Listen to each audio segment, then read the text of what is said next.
فَأَمَّا مَنْ خَفَّتْ مَوَازِينُهُ، اور وہ شخص کہ خفت ہلکا پڑ گیا، خفیف ہلکا پڑ گیا، موازین اس کا پلڑا نیکیوں کے تعلق سے، نیکیاں ہلکی پڑ گئی اور گناہ بھاری پڑ گئے، فَأُمُّهُ ہاویہ، بس اس کا ٹھکانہ ہاویہ ہے، فَأُمُّهُ اس کا ٹھکانہ ہاویہ، ہاویہ ہوگا۔ امن کا معنی ماں، یہ آپ جانتے ہیں، امن کا معنی ماں، یہاں اس ٹھکانے کو امن کے لفظ سے تعبیر کیا گیا۔ اس دنیا میں ایک بچہ اپنی ماں کی طرف لاچار ہوتا ہے، کوئی گھبراہٹ ہو، کوئی خوف ہو، تو اپنی ماں کے دامن سے چمٹ کر وہ سکون، اطمینان اور امن حاصل کرتا ہے۔ قیامت کی ہولناکیاں، قیامت کی شدتیں بڑی خوفناک ہوں گی، اور انسان جہنم کی طرف جائے گا۔ جیسے بندہ دنیا میں ماں کی طرف لاچار ہوتا ہے، اس طرح جہنم کی طرف لاچار ہوتا ہے، مگر دنیا میں ماں بچے سے پیار کرتی، اور یہ جہنم ایک ایسا ٹھکانہ، ایک ایسا جو آنے والے کے لیے تکلیف کا، اذیت کا انتہائی شدت کے ساتھ جو ہے وہ سبب ہوگا۔ فَأُمُّهُ ہاویہ، بس ٹھکانہ اس کا ہاویہ ہے۔ فَمَا أَدْرَاكَ مَا هِيَ، اور تو کیا جانے یہ ہاویہ کیا ہے، ما ہیہ، اس میں ما ہیہ ہے ہا کے بغیر، جو آخری ہا ہے اس کے بغیر ما ہیہ،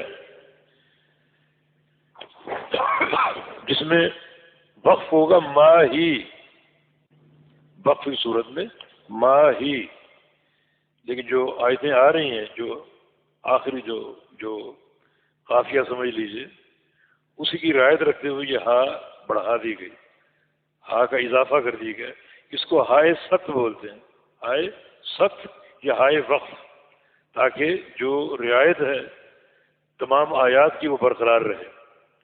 تو اصل میں یہ ماہیہ ہے بغیر ہا کے، اس میں وقف کی صورت میں ہوگا ماہی، ماہی، تو ہا یہ زائد ہے تاکہ جو آیات کا، ساری آیات کا جو ایک مناسبت ہے وہ برقرار رہے۔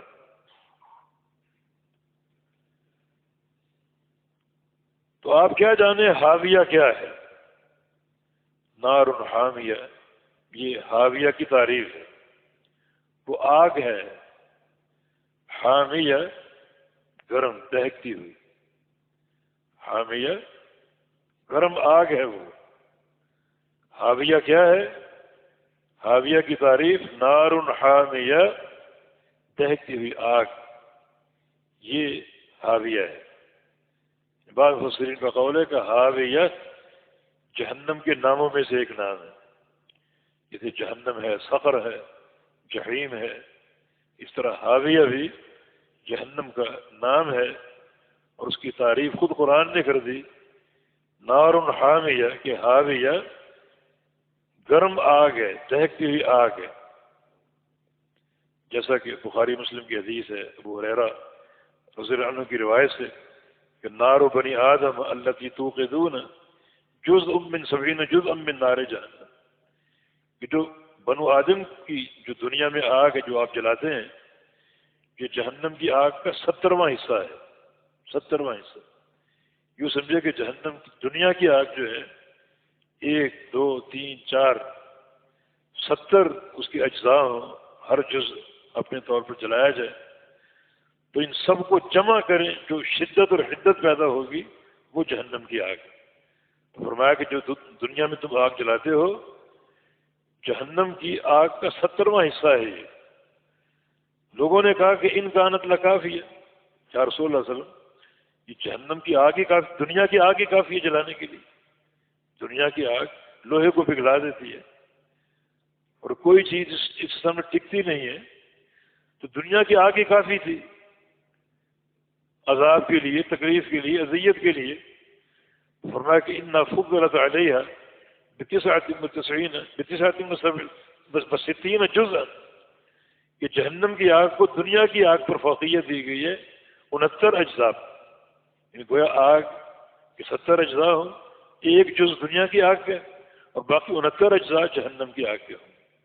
یعنی دنیا کی آگ کو اگر 69 بار گرم کیا جائے جو حدت و تیزی پیدا ہوگی وہ جہنم کی آگ ہوگی. فرمایا کہ کلہن مثل حرھا، اور یہ جو 69 اجزاء ہیں جہنم کی آگ کے، ان میں سے ہر جز جو ہے وہ دنیا کی آگ جیسا ہے. ابھی 69 اجزاء کی جو تیزی اور شدت ہے ان کو جمع کریں تو ایک جہنم کی آگ جو بنتی ہے. یہ ہے نار حامیہ، دہکتی ہوئی آگ.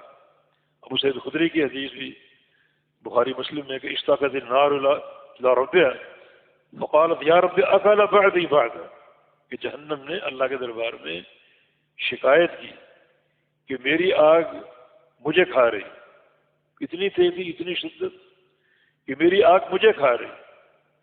تو اذن النفسین، اللہ تعالیٰ نے جہنم کو 2 سانسیں دے دی. ایک سانس وہ باہر کو خارج کرتی ہے اور ایک سانس اندر کو کھینچتی ہے.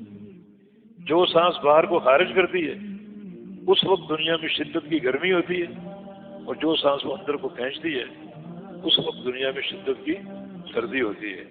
یہ موسم کا تغیر جو ہے، شدید ترین گرمی اور شدید ترین سردی، یہ جہنم کی 2 سانسوں کا نتیجہ ہے.